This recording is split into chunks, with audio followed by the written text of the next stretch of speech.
Muito bem, chegamos ao último Carteiros do Condado do ano de 2025. Este programa da família Stock Pickers que tem como objetivo esmiuçar a indústria financeira muito pelo espectro dos fundos de investimento, das gestoras, dos investidores profissionais, por assim dizer. Mas também a gente acaba falando de outros temas e fatores aqui que se tornam um enredo da nossa indústria. E bom, aqui comigo no episódio, novamente, Davi Fontinelli, que toca essa bagaça aqui comigo. Davizão, você não vai se apresentar de novo, né? Então você vai fazer o seguinte, você vai falar o que foi 2025 para você. Olha, foi um ano de muita emoção, como sempre, no mercado financeiro e analisando os gestores ainda mais, né? Porque a gente vê tantas reviravoltas, né? Um trabalho difícil, mas tem sido um ano... Está se encerrando com histórias positivas, ainda que com muita volatilidade, né? A gente, morando no Brasil, a gente nunca está imune à volatilidade, mas tem tudo para se encerrar um ano bom em termos de retorno, né? De dinheiro no bolso dos investimentos, né, em alta, então isso sempre é bom para o humor dos investidores, né? O cenário pode estar caótico, mas se os ativos estiverem subindo, já dá uma melhorada, né, no humor. Então, acho que é o que tem sido o ano de 2025. Acho que o tema de hoje do programa vai ser justamente falar do que foi 25. E a gente vai fazer um exercício aqui ousado de falar sobre 2026. Year Né? ahead. O tal do perspectivas do ano, ou então year ahead. Perfeito. E até, é curioso, estamos agora do mesmo lado da mesa, né, Colado? Olha de só, volta, né? né, porque temos aqui um convidado. Temos um convidado aqui no Carteiros, compromisso que a gente assumiu, inclusive, com vocês, e espero que a gente cumpra cada vez mais. Luiz Felipe, aliás, conta pra galera quem é você no mercado em 30 segundos. Nossa, um prazer enorme. Sempre que o Davi me chama, né? Colazo também. Uma vez por ano eles me chamam pra fazer uma graça. Já chamei várias vezes, ele sempre tem algum compromisso. Ele escorrega. Eu não vou. Mas é sempre um prazer estar com vocês. Acho que falar da indústria é sempre divertido. Meu nome é Luiz Felipe, eu tô hoje no time de seleção de fundos da plataforma da XP. Enfim, acho que acaba sendo um compromisso e responsabilidade grande com o que a gente tem, mas acho que, fazendo o que o Davi falou, né? Acho que não foi 50 anos em 5, né? Foi 5 anos em 1, né? Então, esse ano teve várias coisas diferentes, né? Várias fases, né? Eu tava refletindo sobre isso essa semana num outro comitê, né? Quando pediram pra gente falar sobre 2025, eu falei, peraí que tem vários 2025 dentro de 2025. Mas, enfim, acompanho essa indústria já tem alguns anos e ela sempre fica emocionante, né? Assim, cada vez mais você tem coisas acontecendo e acho que vai ser um prazer estar aqui com vocês, tentar agregar o máximo aqui para nossa audiência e fazer um programa fantástico para o Davi me chamar de novo. Não, o Felipe já veio aqui, não, né? Não. Eu não sei se foi esse ano. Não vem, não. Tá sempre convidado, aqui a casa é sua também.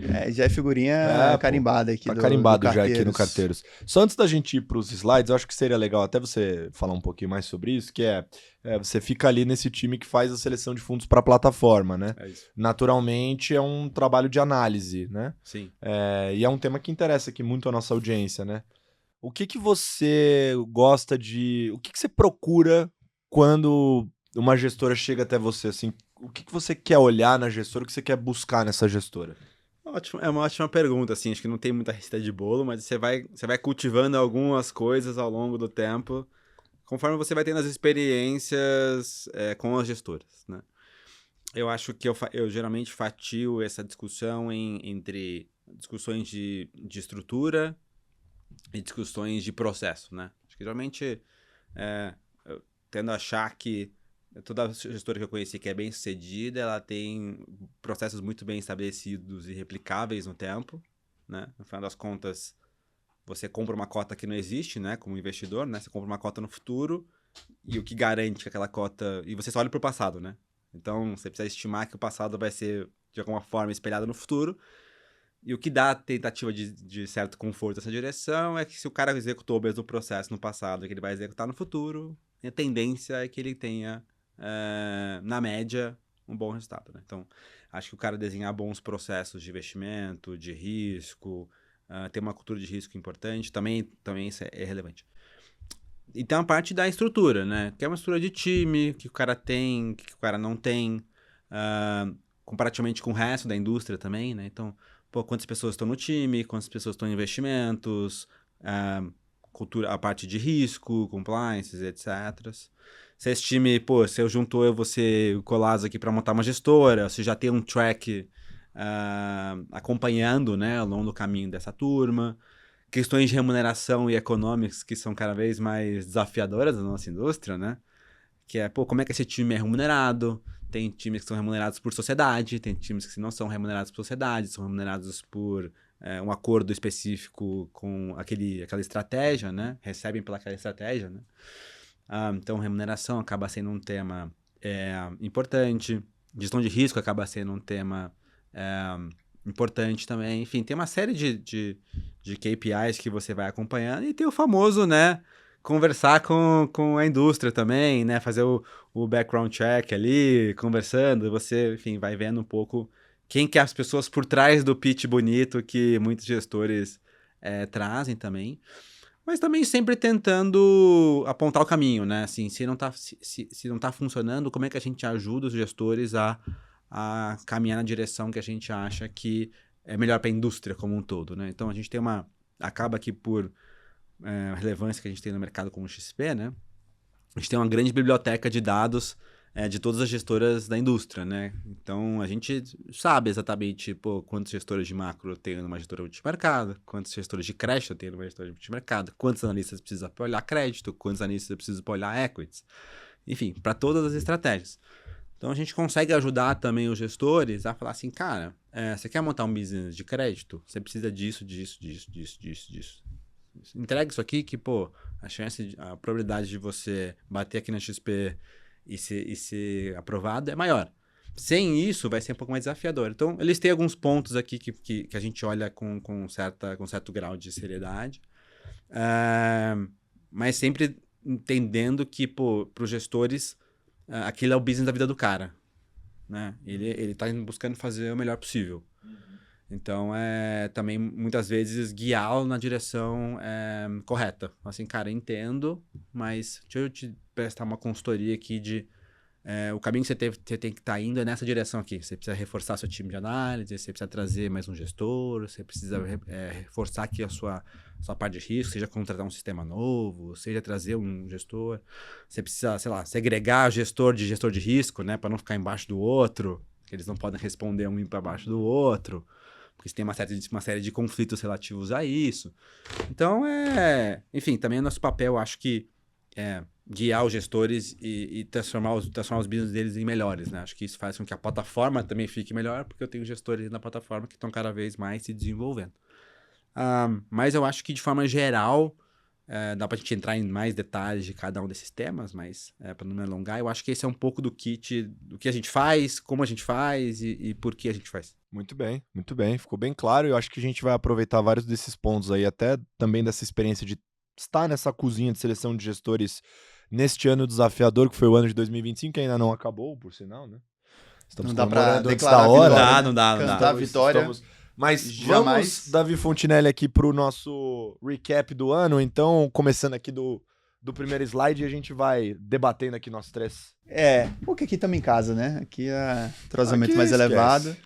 E se fosse para destacar mais uma vez uma classe no ano de 2025, e essa merece mesmo, é a classe dos ativos isentos. Olha lá, que beleza. Mais uma vez, foi uma classe que teve janelas de retorno fortes em função de todo esse movimento, que aqui no gráfico a gente coloca para quem está nos assistindo, a evolução dos prêmios, o tal do spread de crédito, do índice de debêntures incentivadas, e como que isso, desde o início da série, né, mas a gente vê um movimento de queda, principalmente ali desde 2023, né, um movimento bem expressivo, mas que de 23 para 24 teve uma queda expressiva, ao longo de 24 continuou com movimento de queda gradual, e aí em 2025, especialmente com o anúncio da nova, na época foi lançada a MP, que mudava a tributação dos investimentos e que inclusive tornava essa classe ainda mais atrativa, né, potencialmente. Então, houve uma corrida dos fundos e dos investidores para comprar mais ativos de infraestrutura antes que virasse e entrasse em vigor essa MP, que acabou caindo depois, né? Mas isso foi todos os movimentos, o vento de cauda para a classe como um todo, e os fundos de investimento captando recursos, os investidores de maneira geral, uma demanda muito alta, né? E o Felipe pode trazer mais essa visão da plataforma de fundos, né? Mas do lado da XP Advisory, de onde eu faço parte, os investidores também com os fundos exclusivos de infraestrutura. E o que é curioso, teve uma reversão muito rápida, né? A partir do momento que a MP caiu, foi derrubada, e aquela corrida pelos ativos, né, que fez com que os preços andassem mais rápido do que o ritmo natural que estava seguindo os investidores, teve uma reversão muito rápida, que é o dente que a gente vê aqui, essa descontinuidade do gráfico. Tem um V aqui no gráfico, que foi no mês de outubro. E depois disso, foi papo de 2 semanas que fez essa correção toda. E agora o mercado está um pouco mais comportado, mas ainda em movimentos de abertura, de alta dessas taxas, né? O que provoca um efeito negativo nos preços. Mas aí que eu te pergunto, Felipe, assim, na margem, assim, nesses dias mais recentes, você tem visto resgate ainda na classe ou é uma coisa que já estancou, volta à isenção, a corrida pelos ativos, os fundos isentos, né? Como é que tá isso? Não, esse é um tema que é um dos 2025 dentro de 2025, né? Que é o infra. O infra, ele entrou num trend, um frenesi, né? Muito grande. Acho que em algum momento do tempo foi uma das principais, ou a principal classe que a gente captava na plataforma. Volumes realmente, assim, que impressionavam, né? A gente sempre muito preocupado com garantir que a gente captasse, mas com qualidade também, né? Então, esse foi um período desafiador, eu diria. Até porque você observa como é que está captando e como os gestores estão vindo no mercado comprar, né? Então, você via de alguma forma os spreads fechando. Eu tive algumas conversas em comitê lá para falar, olha, o momento que a gente está é um pouco mais desafiador. A gente veio ao longo do caminho até fechando alguns mandatos de gestores que tinham batido capacity com a gente, mas porque tinha um pouco dessa ideia, né, de como a isenção é por cautela, né, ou seja, ela é por aporte, né, falou assim, cara, preciso garantir agora, né, porque vai que lá na frente eu não tenho mais. Então, quando a gente viu isso acontecendo, e você olha isso para outubro, que foi o seu ponto da visão, a gente saiu de captar um volume razoavelmente alto para ir mais para um net zero com algum resgate. Então, no final das contas, você teve uma grande compressão de captação para essa classe, né? Você teve muito mais saída, uma redução grande de aporte também. Então, na margem, assim, acho que você não está vendo um aumento do resgate, como você estava vendo em outubro, né? Que você via que dia após dia o resgate ele vinha acelerando. Mas na margem também você não está vendo uma volta de novo para, não, agora peraí, eu preciso voltar a adquirir coisa isenta. Não, o mercado ele se estancou um pouco, parece que, pelo menos do que a gente enxerga do fluxo aqui dentro, nesses níveis. Então, eu acho que a gente foi um pouco mais para essa direção. Como agora a MP também caiu, diminui um pouco o ímpeto de você ir atrás desses ativos isentos. E acho que parte desse movimento a gente participou também, que foi desenvolver mandatos novos, né? A gente fez subsênior, a gente fez infrativo, fez outras coisas em infra. Mas acho que a gente participou, de certa forma, dessa grande corrida por isenção, né? Mas o que eu tenho visto hoje na margem é um mercado muito mais estável do que estava 30 dias atrás. Na margem, eu acho que esse é um pouco do ritmo, assim, né? Acho que uma série de coisas aconteceram também no mercado em outras indústrias que acabaram atrapalhando, mas na margem eu acho que foi um pouco isso que aconteceu, assim. Acho que o mercado, ele se estabilizou nesses níveis de zero, que é mais ou menos, parece onde foi e voltou, né? A impressão é meio essa, né? Eu queria fazer umas perguntas aqui mais legítimas, já que a gente tá em dezembro, né? Eu tô quase tirando férias. Caraca, hein? Não tirei férias esse ano. Não? Nem um dia. Mas eu vou tirar. E aí eu já tô meio que nesse clima. Então eu vou fazer umas perguntas aqui nessa conjuntura, tá bom, Davi Fontinelli? É o seguinte. Aqui no final do seu gráfico, não dá pra ver porque tá bem pequenininho, mas dá pra ver claramente que volta a embicar pra baixo o spread, né? Ou seja, alguém comprou pra caramba, né? Olha só, dá uma dentada aqui pra baixo. Bem no finalzinho aqui. Alguém raspou esse negócio, tá? Alguém aqui sabe quem foi? Alguém viu movimento de mercado? Você perguntou de fluxo aqui. Eu, enfim, já tinha uma noção mais ou menos do que estava rolando ali na plataforma. Acho que o Felipe trouxe aqui uma explicação mais detalhada, mas quem é que comprou esses ativos, hein? Assim, não tem um nome cravado, mas o fato que a gente acompanha são as projeções de demanda do investimento que precisa ser alocado na classe, porque isso é interessante para quem não sabe.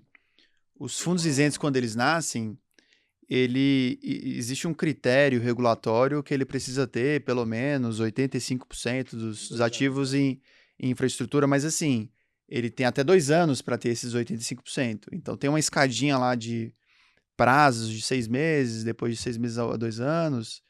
Então, naturalmente, o fundo ele vai equilibrando o portfólio entre ativos não isentos, que têm uma taxa mais alta, e os ativos isentos, e tentando operar isso, né, para capturar as melhores taxas, o melhor retorno. E como muitos fundos nasceram justamente nesses últimos 12 meses, 6 meses, sempre tem um conjunto de fundos que precisa aportar necessariamente os recursos nesses ativos isentos. Então, as estimativas que os research fazem, a própria dentro de casa aqui também a gente tem um acompanhamento, e é um volume relevante ainda que o mercado como um todo vai precisar alocar para enquadrar os fundos isentos. Então, naturalmente, esse montante aí é justamente, certamente, em função dessa demanda compradora que ainda existe, e isso é garantido, sim, pelos próximos meses ainda. Esse é um assunto interessante. Eu acho que mais pra frente a gente podia até chamar de novo alguém da mesa lá pra falar o que tá vendo lá de fluxo, entendeu? Exato. Mas esse tema... Agora, só pra gente virar o slide e não demorar muito mais aqui, de maneira bem direta, assim, Felipe, você falou muito sobre essa questão de captar com qualidade, né? Porque tem um frenesi acontecendo, o seu papel ali é um papel analítico, você tá ali na seleção de gestores, então não é muito um papel... Quer dizer, não é muito... Não, o termo correto deveria ser um papel zero comercial, né? Você tá ali na função de goleiro ali, né? Equilibrando esses pratos. Você vê essa montanha de dinheiro caminhando para uma única classe, assim, da tua plataforma. O que você fez ali para tentar administrar essa... Porque você falou, é desafiador, não é nada fácil. Sempre muito desafiador. Acho que nesse ponto do Davi, assim, que é muito curioso também, que reforça essa questão do enquadramento, né? O que a gente viu muito acontecendo, né? O gestor, ele faz um mandato, aí enquadra e faz outro, né? Aí vai lá, aproveita 6 meses... Famosa pedalada. Jeitinho. Famoso Robinho ali, né? Aí você cria um novo e aí você faz de novo, né? Então, enfim, sem citar nomes, mas... Jeitinho. A gente viu isso com alguma certa frequência e é isso que acaba criando um estoque tão grande de enquadramento, que é o que o Davi tá comentando, que é a barreira lá de fevereiro, março, né? Que vira e mexe alguns gestores comentam, né? Pula lá em fevereiro, março. Só que ninguém espera fevereiro e março, né? O cara vai fazendo antes, né? Acho que até por isso que tem esses dentes no meio do caminho. Sobre a sua pergunta, eu acho que esse é um dos trabalhos mais difíceis. Eu acho que ele tem tanto um lado comercial quanto um lado técnico, de você saber navegar um pouco com os gestores também, porque é isso, né?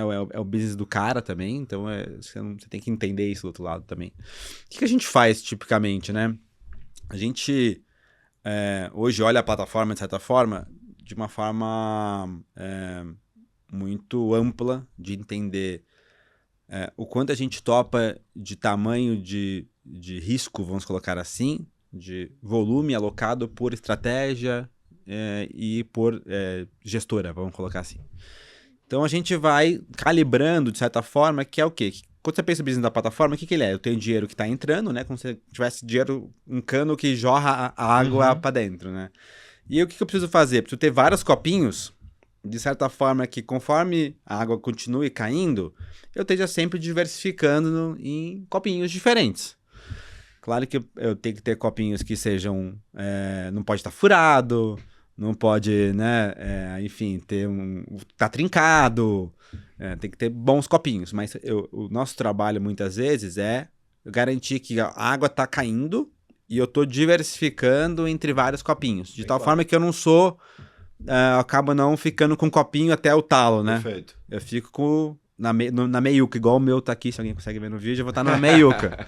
Por quê? Isso é importante pra gente, né? A gente também não quer ter, assim, não almeja, né? Acho que talvez não quer é uma palavra ruim, mas não almeja ter 90% do passivo de uma gestora. A gente faz um trabalho grande para, de um lado, a gente ter dinheiro entrando, a gente, do outro lado, ter mandatos que consigam absorver.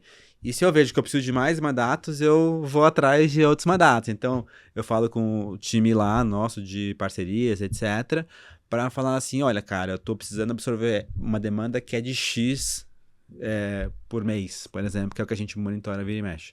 Né? A gente faz esse acompanhamento semanalmente. E fala, cara, com base no que tá vindo e no que eu tenho de fluxo, vai faltar produto. Então, eu preciso trazer mais. Perfeito. Então, é como se eu tivesse uma padaria. Fala, cara, eu preciso fazer 50 pães por dia, cara. Eu tenho matéria-prima aqui pra fazer 40. Isso quer dizer que vai faltar ingrediente pra 10, cara. Padrão. Então, o que eu preciso fazer? Pô, eu preciso ir no mercado lá, bater e falar, cara, eu preciso de mais farinha, eu preciso de mais azeite, eu preciso de mais fermento. Me manda aí que eu vou pegar esse que eu já tenho e aí eu consigo dar conta da demanda. Então, de forma lúdica, é um pouco isso que a gente faz. Então, é tentar ao máximo a gente espalhar um pouco dentro disso em boas gestoras, e gestoras que, pô, tenham a qualidade, tudo que a gente comentou anteriormente. Então, é um trabalho, muitas vezes, de gerenciar o estoque e garantir que a gente não tá tomando um risco muito grande, específico, coisas dessa direção. Então é um trabalho mais silencioso, muitas vezes as pessoas não têm tanto... De bastidor, de bastidor. De bastidor.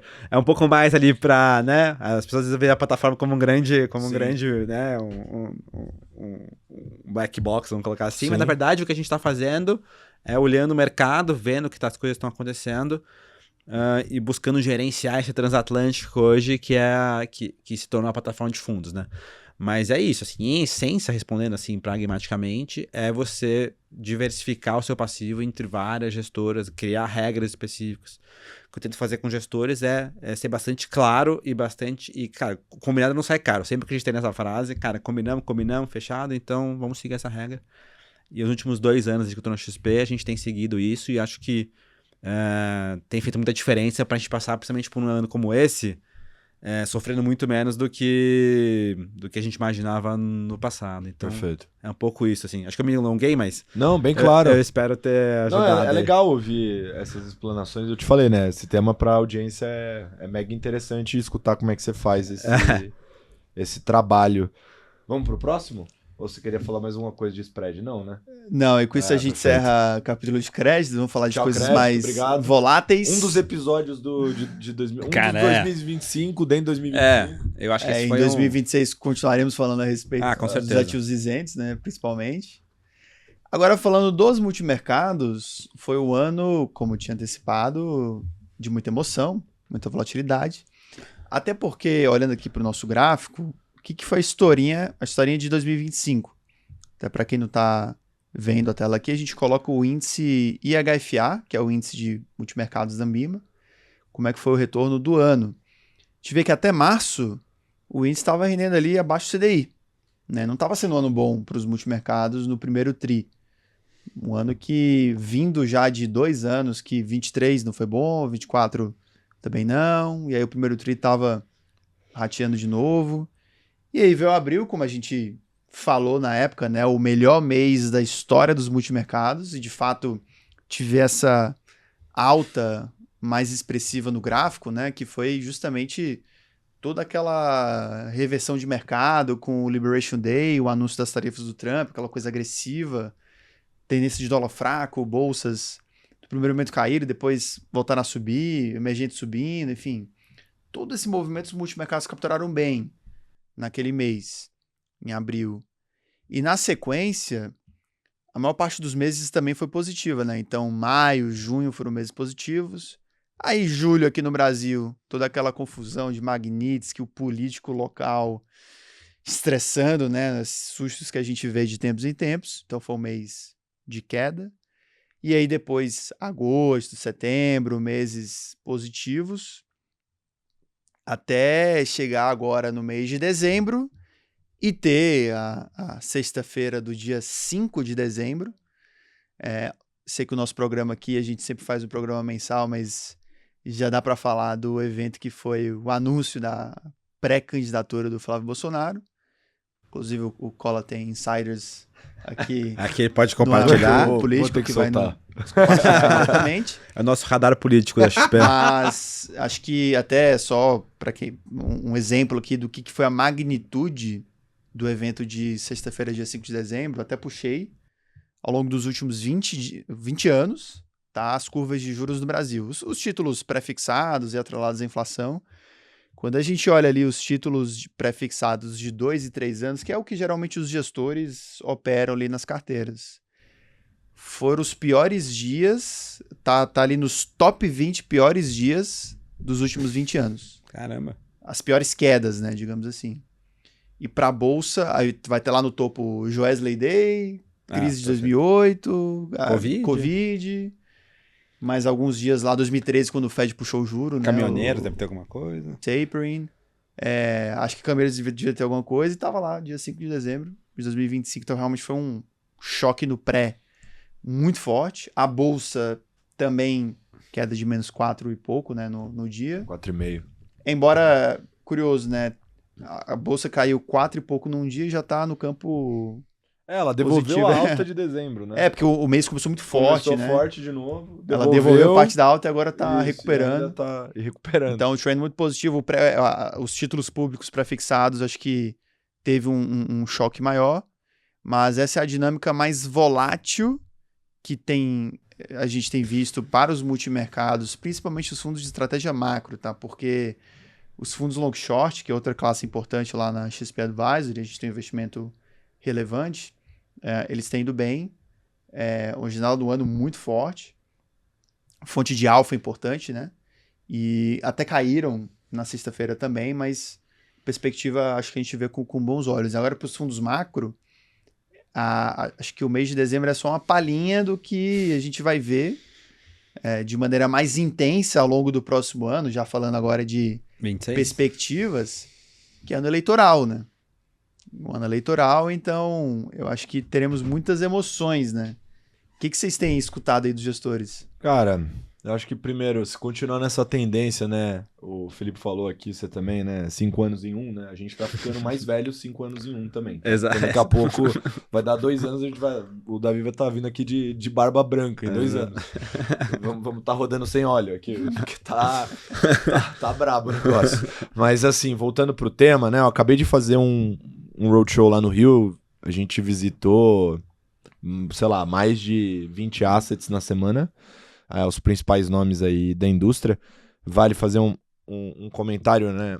O Rio de Janeiro, para as classes de risco, ficou maior do que São Paulo, né? Então, você pegar lá as gestoras de ações. Acho né? que ações principalmente, mas Ações. acho que multimercado também Não, tem multimercado alguns. também. Multimercado também. E os bancos também fazem isso, né? Então, assim, sei lá, bancos, eu não sei por quê, se você souber, comenta. Mas criou-se um negócio que renda fixa fica aqui em São Paulo. Pode reparar. Time de renda fixa normalmente fica aqui, na média, né? Obviamente que tem as suas exceções. E no Rio ficam os times de risco, de ativos de risco, né? Então, você pegar os próprios bancos, se dividem assim. Pegar a asset do BTG é assim, Itaú, tem a galera lá também. Então... pra tomar risco olhando pro mar parece melhor, né? Exato, acho que deve ter alguma correlação Você acorda de manhã, com a vista, é isso. dá uma pedalada na hora. É isso, e depois vai lá perder dinheiro na bolsa, aí fica tudo certo. Aí você toma risco com qualidade, né? Isso, Ou não, Tem um legado também que o início do mercado Perfeito, foi estava lá. no Rio de Janeiro A e muitos bolsa. dos gestores de multimercados e ações são Cariocas. É que o Gavi tem que trazer a parte séria, né? Exato. Traz aqui a parte da especulação. A gente se equilibra, né? Informação. E aí eles têm, né, estão num momento de vida, vou colocar dessa forma, porque eles podem escolher onde fica o escritório, a casa, tudo eles escolheram ficar lá, né? Achei justo Exato. também o trade.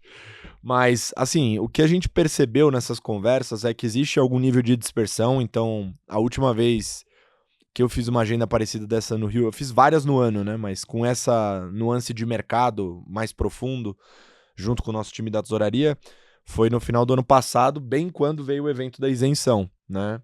Que foi um choque, um abalo sísmico no mercado. Ali a turma tava num clima meio que acabou o Brasil, né? Largando o taco. Foi um dia de clima muito pesado também lá. Eu não senti esse clima dessa vez, eu senti, na verdade, confusão. Foi um golpe meio inesperado. Tem uma cauda de um lado que acha que o Flávio Bolsonaro é um candidato competitivo, é um bom nome e ele vai até o final. Tem uma outra cauda que acha que não é um candidato competitivo, é um péssimo nome e que ele vai se estrupiar inteiro na corrida eleitoral. E tem a barriga aqui da distribuição normal, que é a maior parte do mercado, que tá acreditando, tá numa ponta de vai ter um evento binário adicional, né? Então agora abriu mais um evento binário antes do evento binário em si, que será a grande eleição, que é essa definição de quem é que vem como candidato. Aí pontos que eu acho importante mencionar. Um olhar muito voltado para pesquisas agora, para entender se o Flávio vai aparecer com algum nível de melhora. Vale também citar, já é esperado amplamente pelo mercado que venha uma melhora nas pesquisas, porque o nome dele voltou para o radar, né? Então as pessoas estão comentando, é natural que o nome dele apareça cotado nas pesquisas, mas o mercado quer acompanhar para ver se isso se solidifica, porque é isso que vai, de alguma forma, dar um indicador de que ele é efetivamente competitivo para seguir até o final com esse projeto, né? Tem uma segunda questão que fica meio em aberto, que é que o mercado gosta de falar de teto de vidro do Flávio Bolsonaro, que, enfim, se ele seguir com essa história até o final, pode ter um desdobramento não positivo para ele, na pessoa física, envolvendo, enfim, indiciamento, prisões, né? Coisas do gênero. A turma especula muito sobre isso, né? E o terceiro ponto que vale mencionar é que o preço do mercado não está refletindo o que está acontecendo. Então eu senti muito desconforto justamente nesse ponto que a gente acabou de passar. O Ibovespa abre dezembro muito forte, devolve parte dessa alta com o que eles estão chamando de Flávio Day, né? E na sequência a situação já se atenua e a bolsa está em movimento positivo no mês de novo, né? E aí eu gostei bastante de um ponto que foi citado, que foi até outubro desse ano, o Ibovespa estava andando colado com o índice de mercados emergentes. A partir de outubro ele tem um descolamento leve, não é nada muito expressivo, mas houve um pequeno descolamento. Esse pequeno descolamento, na opinião de muitos, foi justamente essa tese mais otimista de Brasil, de uma transição política envolvendo o nome do Tarcísio entrando para o preço, né? Foi isso que a turma entendeu ali do movimento. E aí, o que era esperado era que esse descolamento fosse devolvido, né? E que tivesse um preço abaixo desses 165 mil aí que a gente tá vendo, que é uma máxima histórica, né? A turma esperando algo mais próximo de 150, né? Então, é como se por trás do preço tivesse um odd, como se fosse um polymarket embutido, que nesse momento está dizendo que a direita tem mais chance do que realmente o mercado acha. O mercado está mais com uma cabeça de 50-50, que, na minha opinião, é um jeito extremamente inteligente e bonitinho de falar. Não faço a menor ideia do que vai acontecer, porque 50-50 é isso, né? Exato. Mas, enfim, é um pouco esse o clima. Na sexta-feira, o mercado afundou muito, porque o mercado bateu, todo mundo saiu vendendo. Então...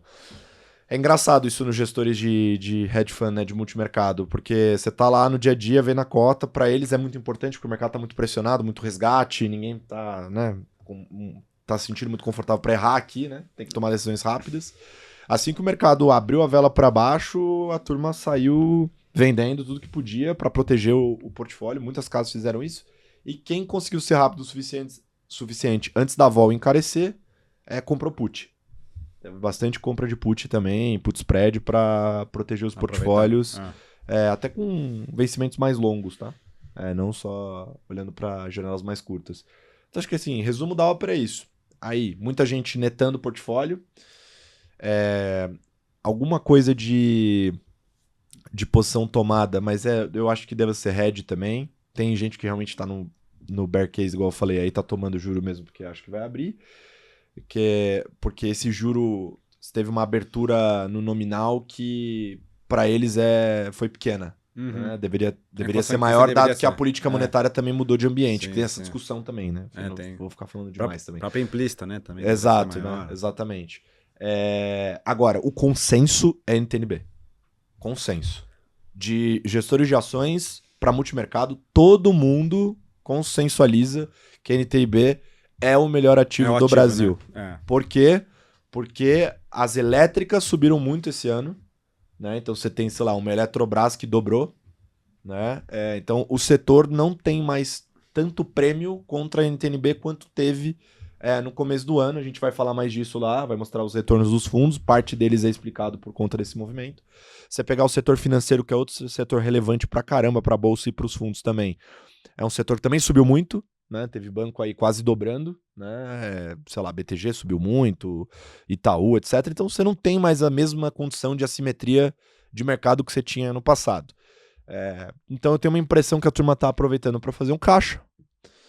Pegou esse movimento de queda aqui e comprou alguma coisa de mercado local, pouco, redeou a carteira. Ou seja, ou eles venderam os ativos ou montaram essas estruturas de proteção para ficar com a exposição líquida zerada, né? E um cenário assim meio nebuloso do que vai acontecer com um recesso que vem agora, uma decisão que vai ter que ser feita em 30 dias. Difícil o cenário para o começo do ano que vem. Vamos ver os próximos capítulos, mas eu diria que acho que esses são os principais takeaways aí da indústria nesse momento. Meu querido Davi Fontinelli. Te atendi? Perfeitamente. Perfeito, obrigado. Uma bela de uma análise. Colado política. News. Colado News. Tá bem. As quentinhas, as trazendo quentinhas. as quentinhas. Acho que o takeaway disso aí pra mim é que o Brasil não é pra amadores, né? Não é. O takeaway pra mim desse negócio é que é isso, cara, assim, o mercado muito numa direção, né, de, não, vai ser Tarcísio, já tava na segunda derivada da discussão, né, não, vai ser Tarcísio ou Lula ou whatever, né, e aí descobriu-se que não, tem um outro jogo antes, né, uma outra decisão antes, e acho que isso, de certa forma, espantou um pouco, né, e falou assim, cara, realmente, o Brasil, ele não é pra amadores mesmo, né, assim, você tem essas reviravoltas e acho que ano que vem a gente vai ter muito disso, né. E essa nuance do juro que o Davi comentou é importante ser mencionada porque uma diferença fundamental entre Ibovespa e juro é que no Ibovespa a turma opera seco e no juro a turma opera alavancado. Alavancado, Então o juro quebra gestora. Os caras normalmente estão operando ali com estruturas de alavancagem podem ser até muito altas, e aí uma abertura de 100 pontos, 60 pontos que seja no juro pode machucar bastante esses fundos, tá? Então, por isso que esse tipo de estresse ali na curva do nominal é sempre importante ficar de olho. E a gente está falando aqui que houve toda essa volatilidade ao longo do ano, e quando a gente olha como é que se comportaram os fundos, a gente também viu uma certa dispersão, né, na amostra dos fundos multimercados. Ou então seja, aqui a gente coloca... Né, tá colando aqui o papo, não é papo de quitandinha, Exato. Né? Não fui mentiroso aqui. Isso aqui é uma tabela que a gente acompanha de um peer group de fundos multimercados, um conjunto de fundos tanto macro, long short, a indústria inteira dos multimercados de verdade. E a gente analisa como foram os fundos, e aí focando aqui principalmente na janela do ano, né, de 2025, a gente vê que na média os fundos ali até o fechamento de novembro, tá? Mas estavam ali rendendo levemente acima do CDI. Mas, por outro lado, quando você olha o maior fundo, o primeiro quartil, são retornos um tanto acima, né? De maneira um alfa relevante sobre o CDI. Então, o que essa tabela nos mostra? De fato, teve muitos gestores que foram muito bem no ano de 2025, assim como teve muitos gestores que foram muito mal. Então, isso só reforça até vendendo peixe aqui, né? O que a gente faz, que é saber selecionar esses gestores. Então, isso é um comportamento da indústria que eu acho que vai perdurar, no sentido de que aqui é uma amostra de mais de 100 fundos, tá? São 112 fundos. E a cada ano, eu imagino que sempre tenha essa dispersão elevada, ou seja, a indústria como um todo, o retorno dela pode ser um retorno próximo do CDI, acima, e o nosso trabalho é justamente saber selecionar e procurar os fundos que vão estar ali no topo, né, no primeiro quartil. Então, desculpa. Não, é isso que você faz também, né? Não, eu acho que esse é um... Sempre quando as pessoas perguntam assim, né? Pô, como é que você vê os multimercados, né? Nessa volta, né? Tem muitos gestores, alocadores. Acho que depois de uma maré, assim, uma fase difícil para a indústria, né? Assim, se olhar, assim, uma fase dura, né? Ainda tá duro, ainda né? tá dura. Estão tomando resgate. Estão tomando resgate. É uma fase dura, assim. Você olha e fala assim, o gestor muitas vezes pergunta, né? Pô, o que você acha que vai ser daqui para frente, né? E etc.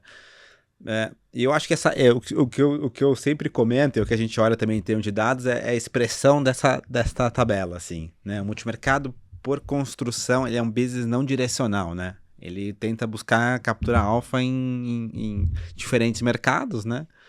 Rodando em cima do CDI menos custo, né? Então, eu preciso gerar o custo mais um alfazinho em cima, né?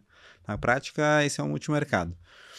E a nossa expectativa sempre foi um pouco essa, assim, você vai ter grande dispersão, então você vai ter um primeiro quartil indo muito bem, e você vai ter um segundo, terceiro e quarto quartil um pouco mais desafiador.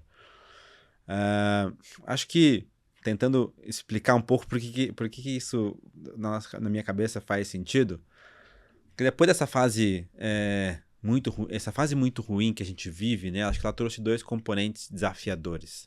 Um deles é a queda do AUM, né? E para quem nos escuta, a AUM é dinheiro, né? Receita, né? O Colasso deve visitar as gestoras aí, e a quantidade de gestora que mudou de escritório, trocou de lugar, falou, pô, escritório, eu tinha um escritório bonitinho que eu reformei, agora eu tô indo para uma outra direção. Porque, pô, precisa redefinir a estrutura, né? E quando você vai começar a fazer isso, você começa a ter que, às vezes, cortar na carne, né? Você tira um gestor, um economista que você tinha, por exemplo, você, né, desliga, você tira, vai cortando um pouco do menos essencial para o mais essencial, né? E eu acho que isso, de alguma forma, vai matando um pouco também a sua capacidade de gerar alfa no futuro, né? Porque, enfim, você começa a perder gente e isso acaba levando você a ter dificuldade de ter trade idea, de ser competitivo contra os outros players, né? E do outro lado, você tem gestores que estão acumulando AUM, né? Ou não perderam na margem tanto quanto outra galera, e o mercado, e essa galera que está com mais AUM está concentrando um pedaço desse capital humano, ele vai indo para a direção de outras gestoras, né? Então, quando você olha, a gente acompanha isso lá, assim, e você olha a concentração do capital humano, a concentração do capital humano, ela é alta nas gestoras no Brasil, assim. Se você pegar gestoras grandes e compondo, né? Pô, quantas gestoras tem gestora A, B e C, da maior para o menor, né? Tirando os bancos que são, né, gigantescos por construção, né?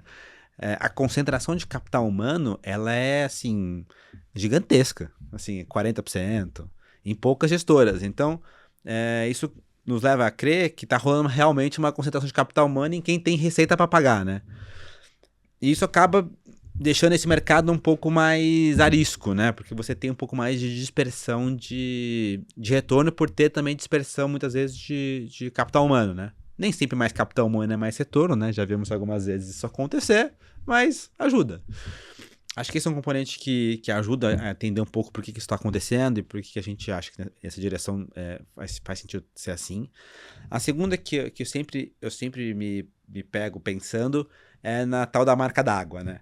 A tal da marca d'água e quantos gestores conseguem muitas vezes tomar risco com uma marca d'água tão abaixo, né? A marca d'água, quando você está ali, já coletou performance numa certa cota, né? Você toma um drawdown. Você está muito longe da marca d'água, o gestor, muitas vezes, tem um psicológico mais pressionado a tomar risco, né? Em muitos casos, né? Então, isso acaba causando um desafio adicional, né? Enquanto gestores que estão mais próximos da marca d'água, é muito mais tranquilo, você se permite um pouco mais, querendo ou não, um pouco mais de errar, né? Um gestor que está numa gestora grande, puta, a chance de você ter desafios de receita é muito menor do que você estar numa gestora pequena que puta, já tem o desafio na marca d'água, tem o desafio da receita, você entra um pouco naquele ponto que o Colasso comentou de, pô, talvez eu não possa errar aqui não, cara. Então se eu vou fazer, eu faço pequeno. Então, eu acho que a nossa indústria, ela foi um reflexo desse ano, que essa tabela é perfeita, né? Você vê que a mediana, que é 50%, ela é abaixo do CDI, né? Então, assim, você tem... E o primeiro quartil, que é os 25% melhores, ele é CDI mais 4.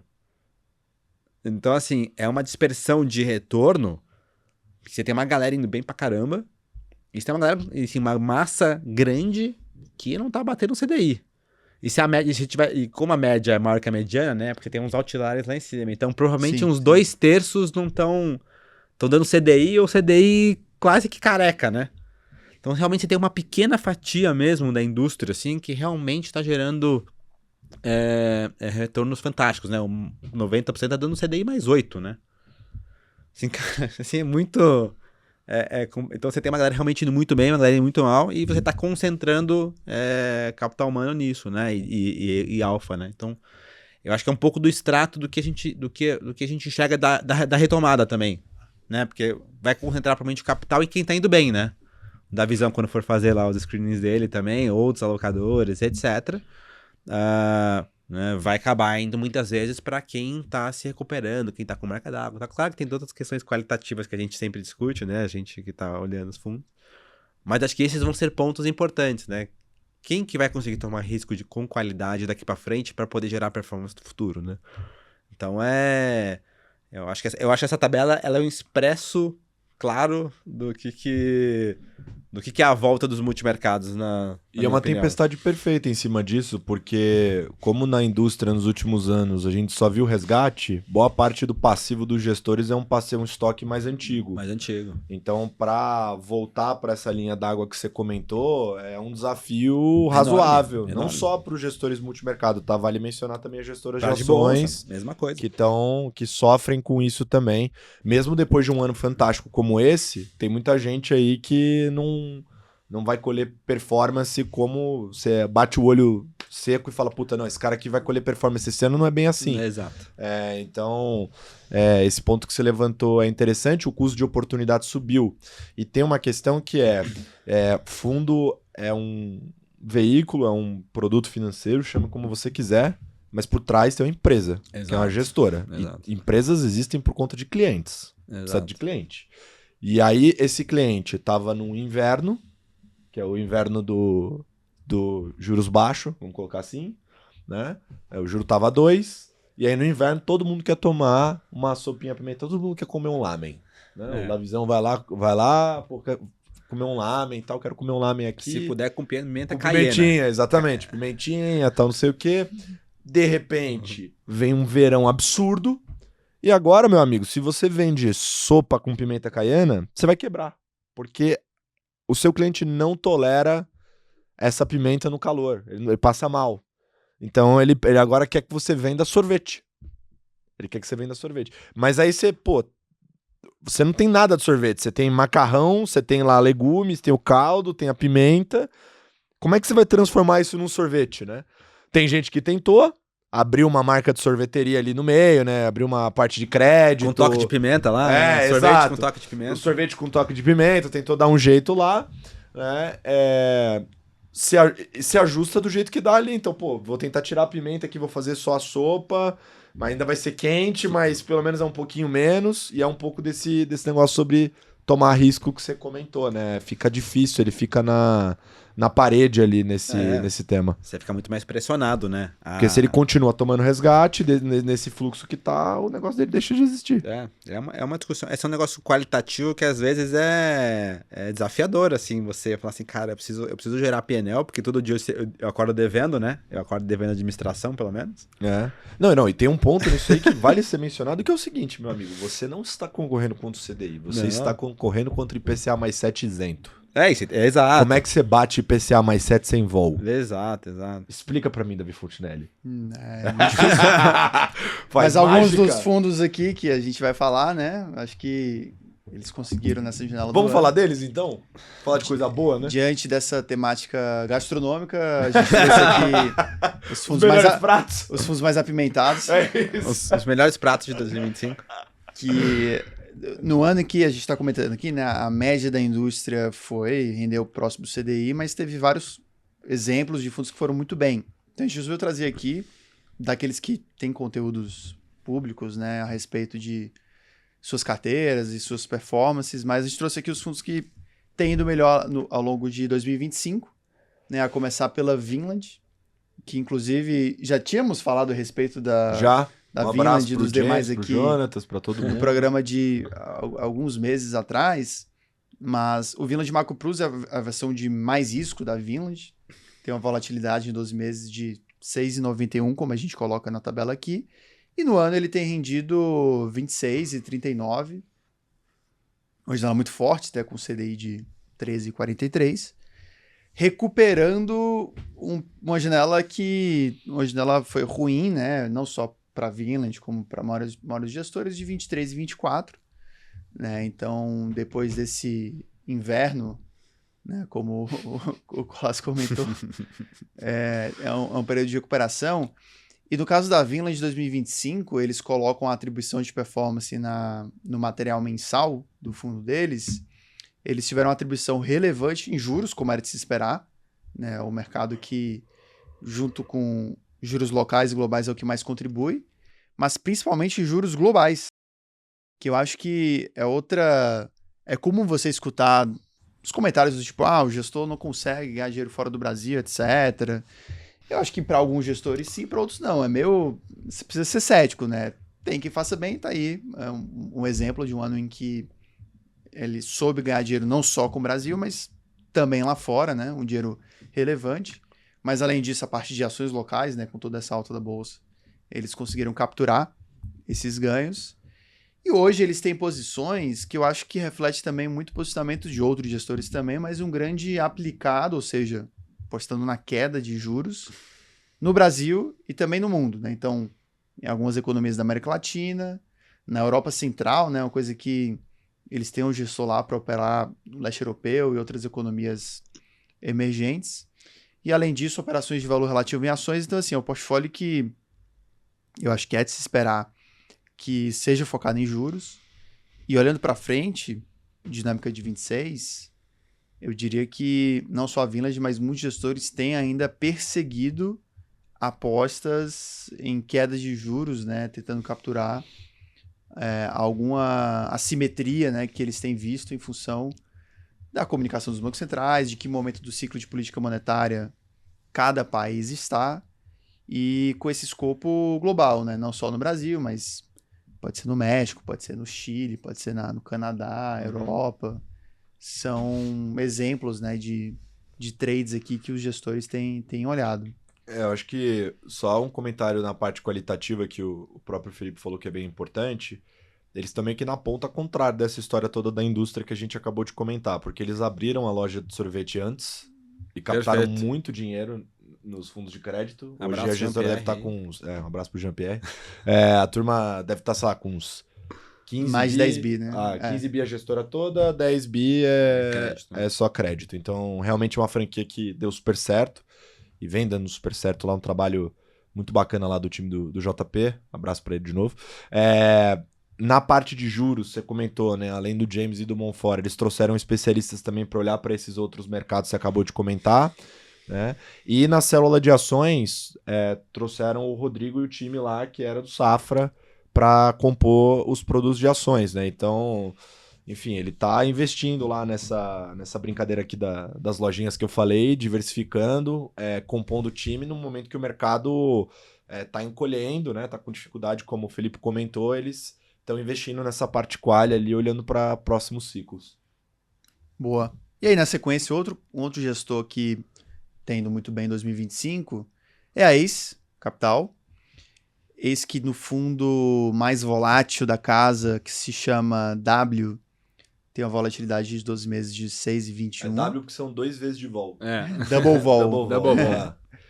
Que no ano ele tem subido 17,38, ou seja, um ano muito forte, que Aí você tem um perfil também focado em renda fixa, mas até diferente um pouco de Vinland, que quando a gente olha aqui a atribuição do ano, né, esse year to date, como está exibido na tabela, eles acabaram gerando ganhos em diferentes mercados. Renda fixa, renda variável, moedas e valor relativo, que é uma coisa específica, né, que tem ali tanto na Ace quanto na Legacy, né, essas operações de valor relativo.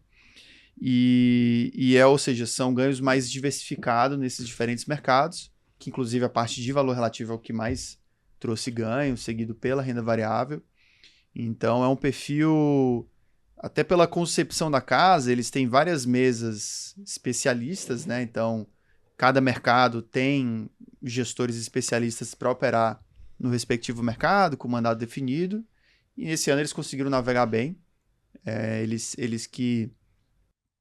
Talvez, isso é um ponto até interessante, né, Collazo? Porque a gente falou muito da atração de talentos, e o gestor, quando tem muito talento, ele e tem um histórico bom, ele atrai mais capital, ele concentra esse capital, só que você olha para frente, ele precisa continuar mantendo, né, essa geração de retornos, né? Então sempre são discussões filosóficas aqui que a gente tem em relação ao prospectivo, né? Porque quanto maior o tamanho, menos agilidade. Eu acho que a Ace, por exemplo, está num tamanho ainda menor do que os grandes gestores, mas que tem essa agilidade maior para capturar trades. A Ace, eu acho que tem cara dessas empresas de shopping de alta qualidade listadas que crescem por aquisição também, sabe? Colocando lá a placa, lá muda lá a gestão do shopping, o negócio fica... Porque, então, antes aqui de continuar, um abraço pro Tasqueto, pra Maria Rita e pro Zé Amazônia também. Eu falo muito disso porque é uma característica para quem acompanha a indústria, que nem você sabe muito mais disso do que eu, mas é difícil uma casa fazer aquisição e esse negócio dar certo, porque tem negócio de cultura, o Felipe pode até falar mais aqui, tem negócio de cultura, é difícil e tal, e a Ace é uma casa que consegue fazer isso. Então, o fundo sistemático que eles têm, que é o multicenários que você aloca, é um exemplo dessas histórias de sucesso que eles fizeram de aquisição e integração. Então, muitos cenários é um produto que nem tá aqui, né? Você colocou o duas vezes vol, né? Mas foi super bem também. Tá indo bem demais o veículo aqui, ó, a seleção de fundos funcionando, né, Davizão? Mas, pô, a casa faz um trabalho super sério lá, a turma que era do Santander e tem essa capacidade adicional de adquirir, mexe lá, coloca a placa bonitinho da Ace e o negócio continua funcionando até melhor muitas vezes por esse investimento deles, né? Então, realmente, e a Ace investe muito em dados, assim, tem uma estrutura lá interessante em relação a isso e eles estão colhendo os frutos aí desse trabalho sério que eles fazem há tanto tempo. Muito bom. Um outro gestor que foi muito bem é o Itaú Janeiro. O Janeiro Brunão. Que é liderado pelo Bruno Serra, até acaba saindo, né? Muitas das coisas que ele fala tem repercussão na mídia, os painéis que ele participa. Ele veio no Stock Pickers recentemente também, saiu bastante matéria no Infomoney também desse episódio. O mercado dá muito peso para as coisas que ele fala e não à toa ele tem indo muito bem, né? Uma coisa que eu acho interessante dele, desculpa te interromper, Davi Futner, mas nos bastidores os gestores conversam com ele quase que numa posição de professor para aluno, assim, sabe? Perguntando para o respeito que ele tem. Acho que ele, não só pela carreira do Serra, o trabalho que ele está desenvolvendo com todo o time lá do Janeiro, que é uma das mesas mais bem-sucedidas lá do Multimesas do Itaú, mas eu acho impressionante ver essa tratativa que tem de bastidor com ele, porque ele tem entregado resultados consistentemente bons, né? E ele é uma referência de política monetária até hoje, né? Então... ele tem contato ativo com vários membros do Banco Central, enfim, Ministério da Economia e a Tesouro Nacional, né? Então, enfim, o cara trabalha muito bacana, realmente. E era um cara que acho que também tinha tudo, assim, tudo para ser não agradável de estar na companhia, né? Fez Banco Central, a tesouraria do Itaú foi super bem lá no BBA lá atrás, faz um trabalho no Janeiro muito bom, montou um time bem legal. Mas você senta com ele é um cara super, super fair, super transparente, A gente, enfim, teve Gente com ele. boa demais. Gente boa. Então, assim, é um Tem cara a voz que... parecidíssima com o Guilherme Benchimol, falei isso aí. A voz dele é idêntica. Do Então, Guilherme. assim, pô, é um cara que realmente tá uma trajetória curiosa. E acho que, puxando um gancho no que o Davi falou, né, assim, nessa da questão offshore, acho que os caras que fazem offshore bem no ano que vem vão conseguir, de certa forma, também se ausentar um pouco da volatilidade de Brasil, né? Perfeito. Eu acho que isso vai ter um valor importante também de... De fugir da bagunça. De fugir da bagunça, assim, de escolher e falar, cara, é legal isso aí. Essa prova tá difícil demais. Essa prova que tá muito difícil, cara. Assim, eu tenho que acertar uma flecha num arco que, pô, cada vez tá mais difícil de acertar o alvo. Sendo que, pô, do outro lado tem um alvo que é o tamanho dessa sala aqui, né? Assim, que tá, pô, muito mais fácil de acertar, né? Então, tava com outro gestor outro dia almoçando também. E eu falei, pô, como é que você vai, né, fazer o ano que vem? Pô, geralmente ano de eleição é muita vol, né? O negócio tá acontecendo, aí sai pesquisa, aí tem isso, tem aquilo. Ele falou assim, Luiz, na boa, talvez eu escolha não participar dessa festa, entendeu? Dessa história aqui. Se o mercado abrir muito, assim, porque, pô, sei lá, o mercado tem esses exageros pra um lado e pro outro, né? Que a gente tá falando da bolsa agora, Exato. né? Talvez eu fale assim, cara, puta, dado o exagero, dado que a simetria ficou, porra, convidativa, eu vou lá e opero, né? Na ponta que eu acho que faz sentido, né? Se é vender ou se é comprar, né? Mas se o mercado tiver meio que 50-50 pra cada lado, eu vou operar, sei lá, gás na Europa, entendeu? Eu vou operar juro na Nova Zelândia, entendeu? Eu vou operar na África do Sul. Então acho que para os bons gestores que têm estrutura, têm time e são consistentes em gerar resultado no offshore, talvez o ano que vem seja um momento justamente de provar que tudo que eles construíram de estrutura, de time, de ter, né, times dedicados offshore, vai fazer diferença, né? Porque outros gestores vão ter que meio que, puta, eu tenho duas opções, ou eu opero lá fora sem grande estrutura, ou eu opero aqui que eu conheço com mais vol. Uma escolha de Sofia também difícil, né? Então, acho que o ano que vem vai ser um bom ano pra gente acompanhar e ver se esse investimento todo que foi feito vai trazer maturação. E vários dos lugares aqui que a gente tá vendo, né? O Janeiro, o Ace, todos estão operando fora de forma relevante. Tem o Brasil, mas também tem a América Latina, tem o Euro, tem os Estados Unidos, né? Tem vários mercados. Que eu acho que é uma tentativa também de sair um pouco dessa vol aqui, que não é pequena agora e certamente não vai diminuir, né? Até a eleição lá na frente. Né? Perfeito. Até nesse escopo global, um outro nome que surge aqui nos Fantástico que mais Bruno sobem também. é o Capitalo, e aqui na figura do Capitalo K10, que é uma das mesas da Capitalo, e que tem Um abraço justamente pro Bruno esse escopo de atuação macro global, uma linha muito de trading, de operações mais táticas, de horizonte um pouco mais curto do que a média do mercado, portfólios diversificados, muito um giro também maior do que a média do mercado. E no ano ele sobe 17%, né, com ganhos bem diversificados, até na linha de Ace que eu tinha explicado, né, ele, no caso do Bruno Cordeiro e o time, todo o time que está com ele, que cresceu ao longo do tempo, teve ganhos em juros, moedas, bolsa e commodities, né, então foi ali todos os mercados, principalmente commodities, né, que é um mercado até que não é muito comum que os outros gestores ganhem de maneira relevante nesse mercado especificamente, e aqui o Bruno Cordeiro e seu time tiveram uma atribuição muito forte, né? Então aqui é mérito da expertise mesmo, desse skill específico que eles têm lá, e a gente vê, talvez só nele e no outro gestor que eu devo comentar aqui também, que é a Vista, né? Talvez só esses dois que ganham de maneira mais relevante consistentemente, né? Você pode ter até um ganho, porque esse ano o trade do ouro foi, acho que alguns buscaram capturar, né? Sim. O ouro que tá subindo aí, pô, níveis recordes, né? E muitos gestores perseguiram e tiveram ganhos Sim. diferentes tá magnitudes. No espectro lá que o Felipe falou, né, de CD mais 4. Exato. Tá indo super bem. Eu tenho uma história curiosa das fofocas, né? É? Uma história curiosa com o Bruno. Sorta.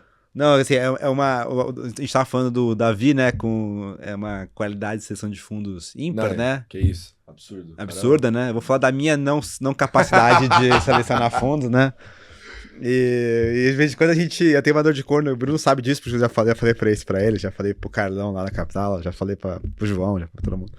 E em algum momento no passado, né, enfim, eu tava em outro lugar e tinha um FOF, etc, e eu já tinha locação na capital, né. E o Bruno, enfim, o João, o Bruno, etc, foram lá prestar uma honra de uma visita, né, pra apresentar a estratégia do Bruno, etc. E eu confesso que na época eu falei, cara, esse negócio aqui tá meio complexo, assim. E eu falei, não, João, beleza, é legal pra caramba o que vocês estão fazendo, eu acho que pô, vai total sentido, acho que vocês são uma casa pô, fantástica, né, já acompanhava a história deles há muito tempo. Mas depois eu olho esse negócio aí e tal, pô, vai maturando aí esse negócio e depois a gente olha, né.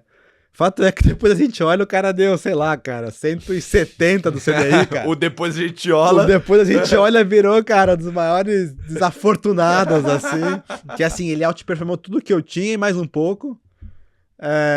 E você vê que muitas vezes, né, assim, esse é um business difícil, né, de você analisar, como sempre, né, e às vezes passam umas coisas por você que você, às vezes, tem dificuldade de entender qual que é a dimensão total daquele negócio, né, daquele business, daquele gestor, né.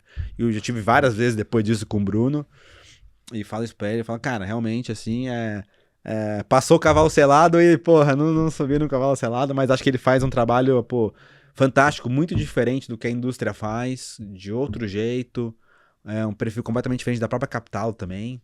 Então, assim, eu acho que e isso acaba fazendo com que, pô, ele consiga, às vezes, operar outras coisas que geram alfa também, né? Acho que o book de commodities, ele vai nessa direção do que o Davi falou, né? Ele opera mesmo juros de uma forma muito diferente de outros gestores que eu conheço, né? Muito mais trader, né? Muito mais posição pica-pica, né? Assim, pô, eu vou operar aqui, se a posição foi contra mim, beleza, eu stop e volto depois, entendeu? Mas e você fala assim, cara, mas e aí, né? E fato é que esse negócio funciona, né? O cara tá dando, pô, um retorno fantástico. Né? Eu acho que nos pontos que a gente comentou aqui anteriormente, né? A Capitalo conseguiu montar um modelo de multimesas numa asset independente. Só por fazer isso no Brasil, pra mim já é um grande mérito, porque é dificílimo fazer isso num país de juro alto que nem é o nosso paizinho maravilhoso. Mas eles conseguiram montar esse modelo, um modelo que inclusive tem uma complexidade adicional na parte qualitativa que o Felipe comentou antes aqui, que tange remuneração. Nossa, difícil, né? Como é que você distribui risco da gestora também é uma outra. Eles conseguiram desenvolver uma metodologia extremamente complexa para acompanhar o tracking de cada mesa, ceder risco, ceder sociedade, né, de uma forma que eles encaram como dita justa, né? E o K10 é engraçado porque o K10 ele mais se parece com o multimercado macro tradicional, digamos assim, em termos de set de equipe. Ele não é um multimesas, então ele é uma mesa gigante da Capital que virou um fundo, é isso. E ele é bem menos complexo nesse sentido, como produto, mas não menos prestigiado e não menos bem sucedido, né? O que é engraçado, né? Então, até quando você vê a distribuição do AUM, hoje o AUM do K10 é maior do que da família multimesas lá da Capital. Então, enfim, é um trabalho realmente bem diferente. E o ponto que mais me pega, atendendo lá eles pelo banco, né? Cara, eles são extremamente processuais. Então, assim, é extremamente processual, extremamente complexo. Eles têm um time de execução que dá do tamanho de uma asset lá dentro. Tem 29 pessoas nesse time. Então, assim, eles conseguem baratear muito os custos da gestora em termos de execução de trading e viabilizar a execução de trading, que talvez hoje a maior dor das gestoras, porque você não conseguir instrumentalizar aquela tese. A maior dor do gestor é essa, né? Ele tem a visão lá, tipo, o Felipe bateu a Capitalo, deu a visão, ele falou, pô, agora não, dói, né? Fala, pô, perdi uma oportunidade. Dói mais ainda quando você acha que é uma oportunidade de fato e não consegue capturar porque você não tem como instrumentalizar, né? Exato. E eles tentam sanar essa dor com esse time que foi estruturado, muito porque tem uma galera lá que era de tesouraria de banco, BBM, etc., que fez isso durante muito tempo. Só pra deixar claro que tinha gente mais inteligente que eu na XP que aprovou o fundo deles aqui, tá? Só pra deixar claro. Que ajudou, né? Tava aqui já. Tem sempre um double check. Já tava. Muito antes de eu vir pra XP, alguém mais inteligente que eu aprovou. Falou: não, esse negócio tem futuro, eu vou fazer. E eu, mané, lá no. Mas, enfim, tinha gente mais inteligente aqui. Muito bom, muito bom. A gente trouxe mais 2 fundos aqui para fechar a lista de multimercados, né? Um deles é a Vista Vista aqui na sua versão mais arriscada, mais apimentada, né? Tem o Vista Multi-Estratégia, o fundo que no ano sobe quase 24%, com a vol bem mais alta do que as dos demais, né? O fundo mais apimentado do que os outros que a gente falou aqui, mas que tem um perfil muito diferente, porque ele vai operar, acho que diferente dos demais que dão um peso muito grande na renda fixa, esse aqui, a Vista quase não opera hoje em dia o mercado de renda fixa, né? Ela dá um peso muito maior para as teses de commodities e de renda variável, né? Que são os dois mercados em que historicamente eles ganharam mais dinheiro e que isso vale para 2025, né? Quando a gente olha tanto no Brasil quanto em mercados globais, parte de ações e commodities foi onde ela mais ganhou dinheiro, commodities principalmente, né? Assim como o Bruno Cordeiro lá no K10. E em termos de teses, eles que têm esse portfólio que costumam carregar teses estruturais, prazos mais longos, né? Os horizontes de investimento mais longos, eles têm teses compradas em bolsas do mundo, né? Então, principalmente mercados emergentes, né? Brasil, Argentina, né? Que é o mercado mais arriscado e que eles têm uma convicção muito alta, tem carregado no portfólio.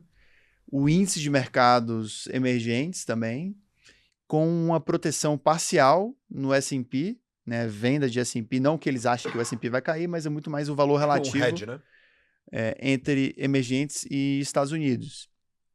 E na parte de commodities são duas grandes teses, né? A parte do ouro, que a gente comentou aqui por cima, mas que tem tido uma alta muito expressiva em 2025, e o urânio, coisa muito mais idiosincrática, que eles têm carregado há muito tempo, mas que tem um potencial de valorização muito forte, né, na visão deles. Então, são aqui das teses da Vista Capital. Você narrando já deu pra ver a pimenta, né? Da onde vem, né? Vamos lá, né? Comprado em urânio, ouro, Argentina. Né? Bolsa do Brasil, Argentina, outros emergentes, né? Aqui não é nem a outra pimenta aqui que o Felipe falou, acho que já tá numa Carolina Reaper, não é uma Cayena.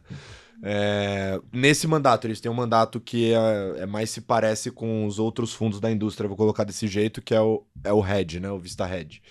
Multi-estratégia é o veículo que tem essa proposta realmente de mais volatilidade. Um abraço pro Landau e pra Raquel. E pro Shoa também. Aqui nessa parte de atribuição, não dá pra saber o que é hedge, o que não é, né? Tem esse problema, né? Quando o Davi fala desses números, ele sempre lembra bem disso. Na renda fixa no Brasil, posso chutar, eu não lembro, Landau, se você falou isso no Stock Pickers, mas se eu não me engano, devia ter B, e B não foi uma boa posição ao longo do ano, né? Porque ela ficou meio parada, né? Não ajudou muito os gestores no ano, todo mundo tinha, porque achava muito bom, ainda acham muito bom, como eu falei, mas não andou. Mas ele realmente, lá atrás, ele já estava com esse call de bolsa no Brasil, até num cenário bear, se estourasse inflação, etc., ele usava até o episódio análogo da Argentina para falar, você ter ação e ter dólar é o esquema aqui para você se proteger. Tendo um passivo alinhado, né? É o fruto que você vê. A janela também mais longa com um retorno razoável, né? Que o de 60 meses também. É um retorno bem expressivo. Parabéns aí pelo trabalho pro time da Vista. Boa, muito bom. E aí, para fechar, a gente tem aqui Bahia Asset, que na figura do fundo mais apimentado, eles têm o Bahia Mutar, que é até uma vol de volatilidade em 12 meses de 4,95, quando a gente coloca na tabela aqui, mais baixo que as demais, mas que tem tido um retorno de 17,67 no ano, uma janela de alta forte, né? E que na carta deles, eles têm um conteúdo mensal publicado no site deles, coloca a atribuição aqui em 12 meses e que tem o mercado de juros como principal contribuidor. E é desesperado, né? Porque é uma gestora que tem um peso, que dá uma ênfase, assim como Vinland, assim como Itaú Janeiro, mas que tem um risco relevante alocado em juros e que esse foi o mercado em que mais ganharam dinheiro nesses períodos, né? Também ganharam dinheiro em commodities, né? E aqui parte a tese do ouro, assim como alguns outros gestores, e moedas também tiveram um ganho menor, mas positivo também.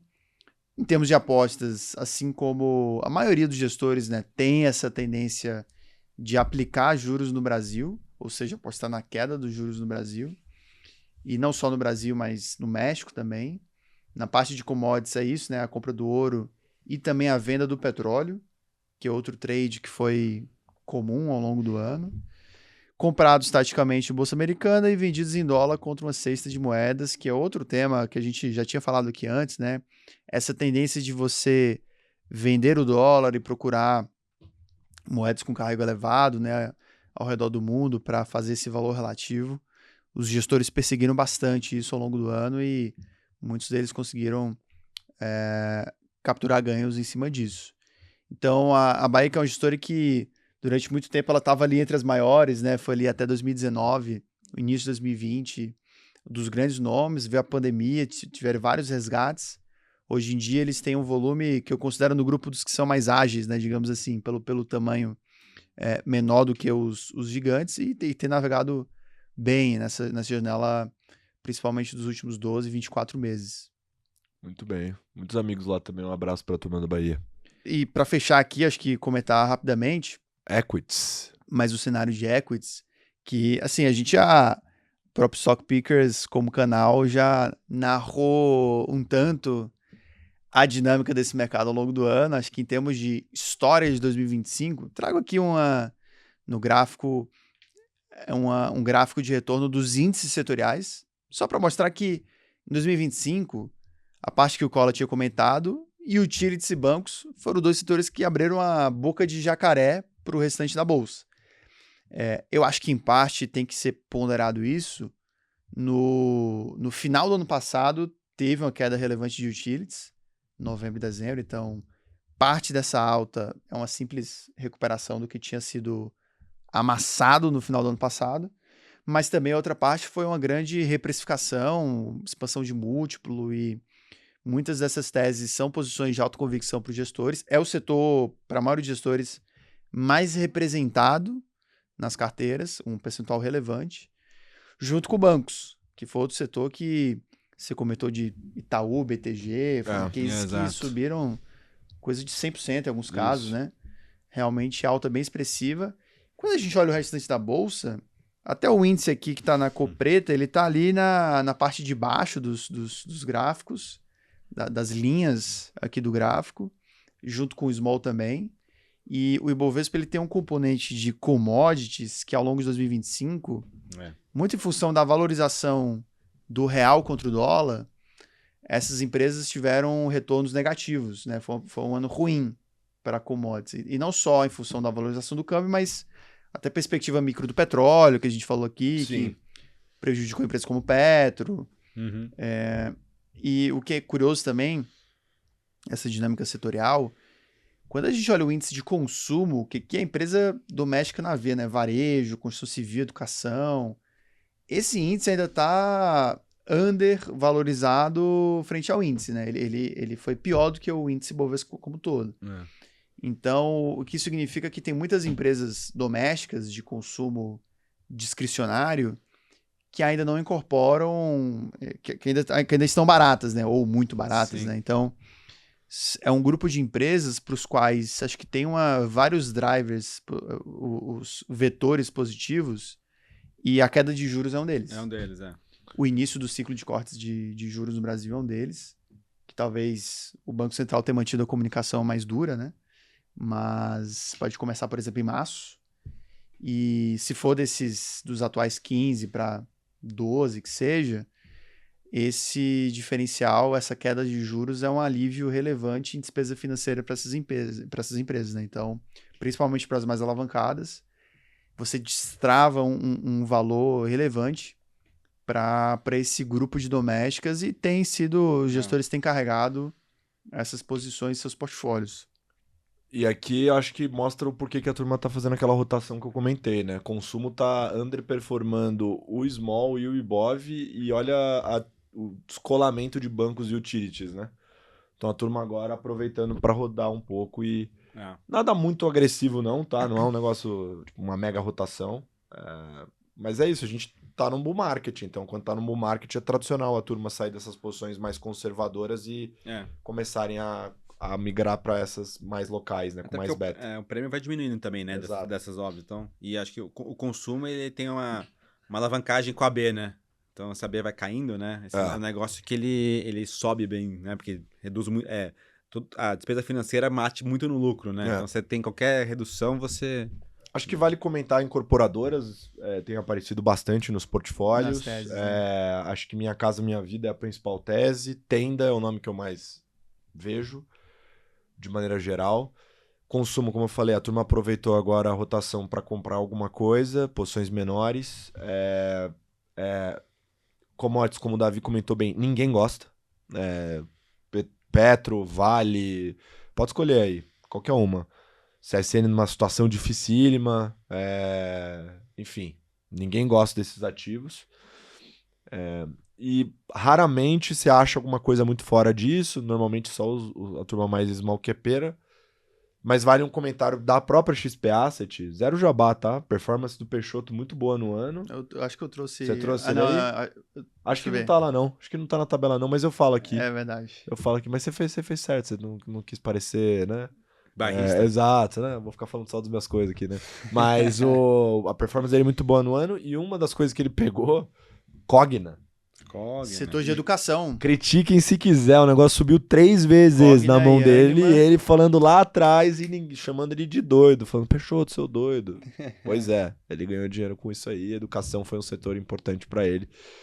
É raro a gente ver na média alguém Construção civil, que ele pegou também, diga-se de passagem, mas é mais comum nos gestores. É Agora, mais comum. educação, Não, eu são poucos. Esse é pra poucos. que veio a público assim pra conversar comigo e tal, só ele.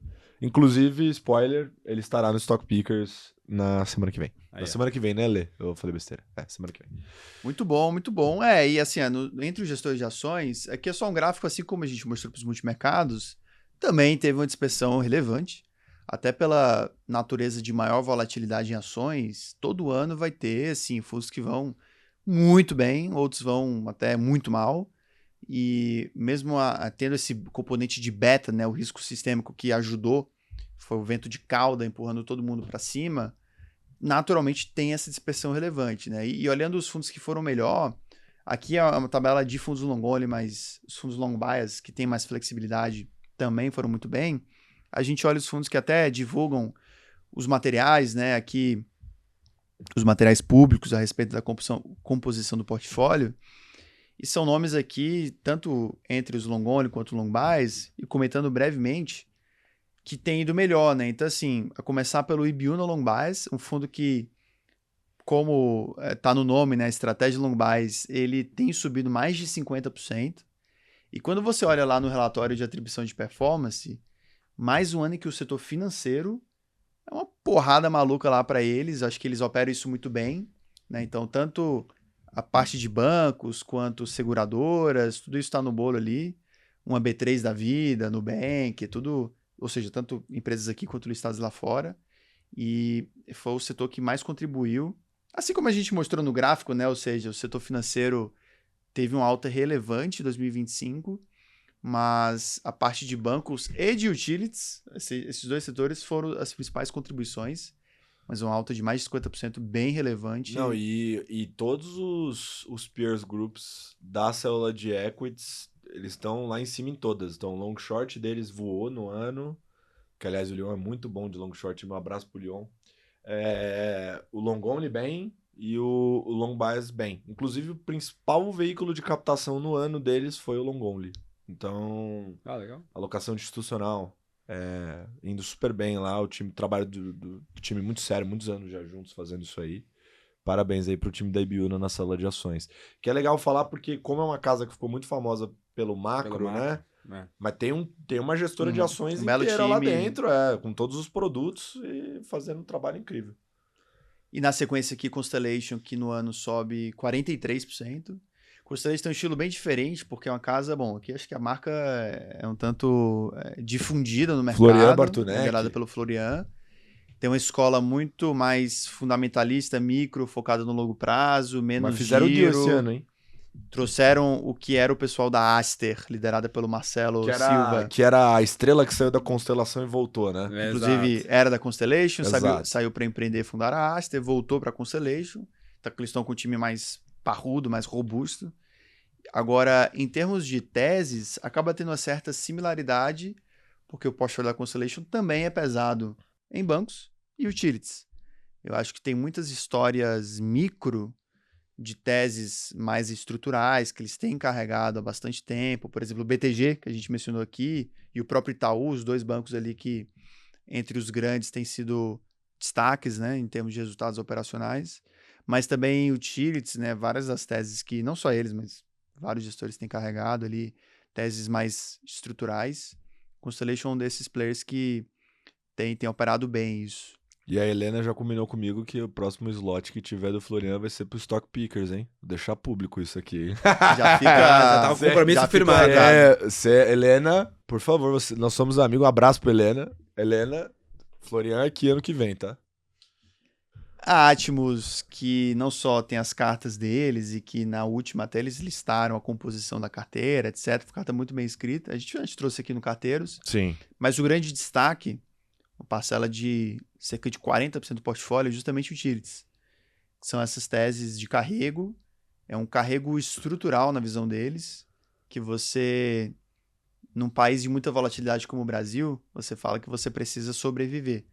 Né? Não ter quedas expressivas e você ir compondo o capital, os retornos ao longo do tempo e justamente a função que eles enxergam para esse bucket de utilities. Né? Então, esse é o caso de Atmos. E aí, para fechar aqui, mais fundos long bias, os fundos que têm mais flexibilidade, que não tem subido aí 38 para o Absolute Pace, 37 para o Encore.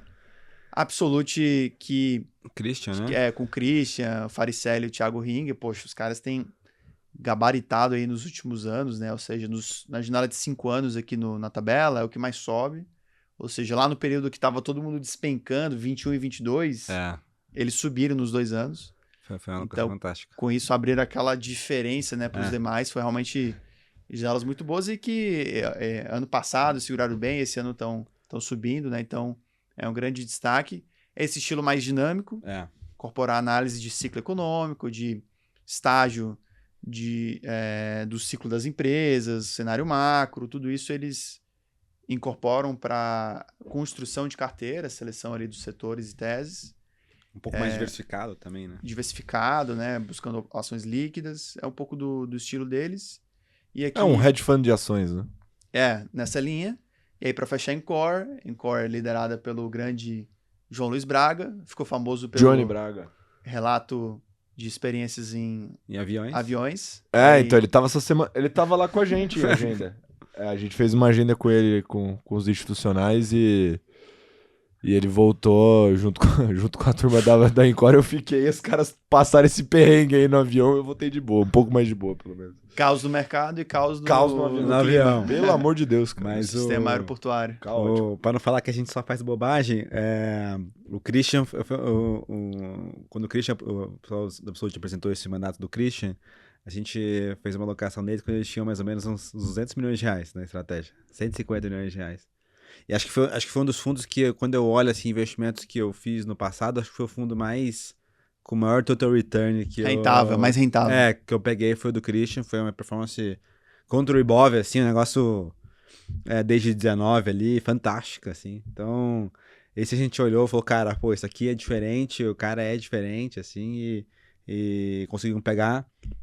E o João, pô, acho que é um cara fantástico, né? Tive lá esses dias também. Cara, assim, espetacular, um view bem diferente. E tá porrando, né? O cara tá com 2.600 num mercado desse, pô, é de se aplaudir também. Cara, captou de gringo. Gringo. São várias histórias muito diferentes, se você parar pra pensar, né? Porque a Ibiúna, fazendo esse trabalho há muito tempo, é uma gestora de ações dentro de uma gestora macro lá. Isso.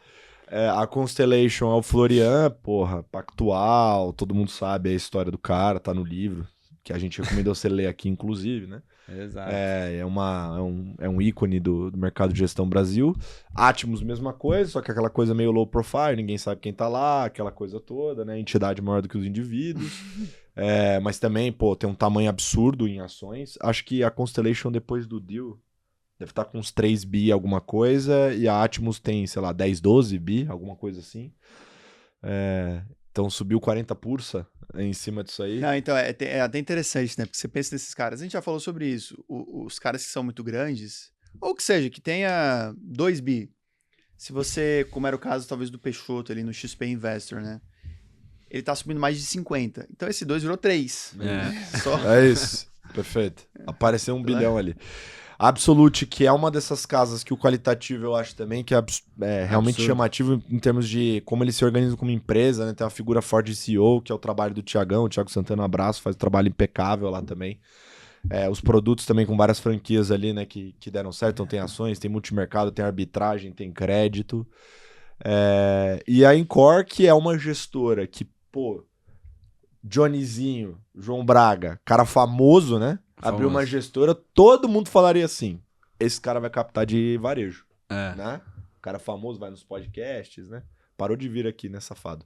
Mas ele vai voltar. Mas podcast, o cara famoso, Twitter, etc., reconhecido, e o cara, como o Felipe colocou, né? 2 bi e pouco, captou de quê? Gringo. Pra caramba de gringo. Nos Diligência mandatos lá. dura. Diligência complexa. Diligência dura, complexa, chata. É um baita carimbo, assim, em termos de processo, né? Fala, pô, esse cara aqui tá preparado realmente. Ampliou a grade de produto agora, né? Tem um long short também. Mas tá aí, indo super bem também no resultado. Boa, então é isso. Com isso, encerramos... Não. Vamos falar das diquinhas, né? Pra galera... Encerramos as nossas apresentações, Perfeito. cara. Perfeito. Agora, Opa. vamos pro momento... Epa! Dica cultural.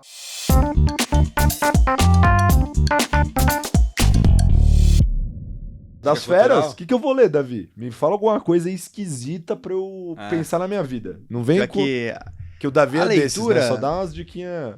Uma pra eu ler, assim, pra eu Eu vou te pedir pra você pensar. Repensar Aí sua você vai- vida? Você vai fazer uma dica cultural pensando nessa demanda. Ó, tô saindo de férias, entendeu? Eu vou pra praia. Ah, bom, hein? Eu vou pra praia. Legal. Eu quero ler algum negócio que, Ah. que me inspire, Davi. E aí, Davizão? eu vou te indicar não um livro, mas um podcast. Que eu nem ia falar isso hoje, mas você pediu, eu vou ter que... Vambora. E o podcast se chama Elefantes na Neblina. Ah, conheço. Ó, filosofia. Que Elefantes na neblina. Elefantes é na um neblina. papo bastante filosófico sobre O temas... nome os do mais- podcast é esse. Exatamente. Perfeito. Exatamente. Quem me indicou, preciso dar os devidos méritos, foi o Bruno Merola. Então, um abraço aqui pro Perfeito. Bruno. E basicamente um podcast de três caras que não se identificam, ou seja, é realmente foco no conteúdo. E são provavelmente psicanalistas, né? São coisas... Mas tem um caras cara lá com que eu acho background tem um cara lá que eu acho que é de mercado, sabia? Será? Porque ele tem algumas referências específicas. Não, são pessoas muito cultas, assim. Que assim, cara, pô, não faz sentido. Não, tipo, tem um cara lá que é que ele não fala o nome, né? Muito dos caras lá. Então, eles nem se identificam, nem tem não nome, tem, né? não tem nome. Então, tem uns são- caras lá que. Desculpa, te cortei, mas. Não, que bom que você conhece, né? Porque realmente muito nichado, mas que é isso, tipo assim, são reflexões sobre temas mais diversos da vida, tem coisas de filmes também, então, sobre, por exemplo, sei lá, Interestelar, outro filme que é A Chegada, que eles assistem e fazem reflexões muito amplas ali, enfim, pra escutar aí no tempo livre. Perfeito. Tem um episódio que chama Coragem, por exemplo, assim. Fala Qual que eu sobre- tenho que escutar, o Entendeu? Dani Fontinelli? Eu vou Me te indica um mandar o episódio link. aí. Pega esse, então, do Interestelar, Do que é um Interestelar. filme que eu gosto bom. bastante, né? Beleza. Então, E você tá me recomendando Coragem. precisa Tá ter bom. assistido o filme, né? Não sei se... Não, mas aqui a gente É. vê algumas coisas. Mas o que você ia recomendar mesmo antes de eu te atrapalhar? Eu ia recomendar um vídeo, um podcast que eu escutei ontem, inclusive, um vídeo no YouTube, né, que é um podcast, mas existe uma figura pública chamada Maria Homem, que é uma psicóloga, tem o canal do YouTube dela, tem Sim, conteúdos, sim. que é bem famosa e tal, beleza. É esse que o algoritmo do YouTube me indica, um podcast que tem a figura da Maria Homem, o Felipe Miranda da Empíricos e o Daniel Goldberg. Eu vi isso aí. Ah, me falaram. E eu não sabia da existência desse podcast, eu achei um encontro muito inusitado, Ele mas falou do Réstico, né? que até depois eu vi que repercutiu bem na mídia, saiu as matérias no Valor, etc, porque foi um podcast tão, acho que as ideias bem elaboradas que o Daniel Goldberg trouxe e que realmente não é focado em mercado em si, preço de ativo, o que vai acontecer próximo ano, etc.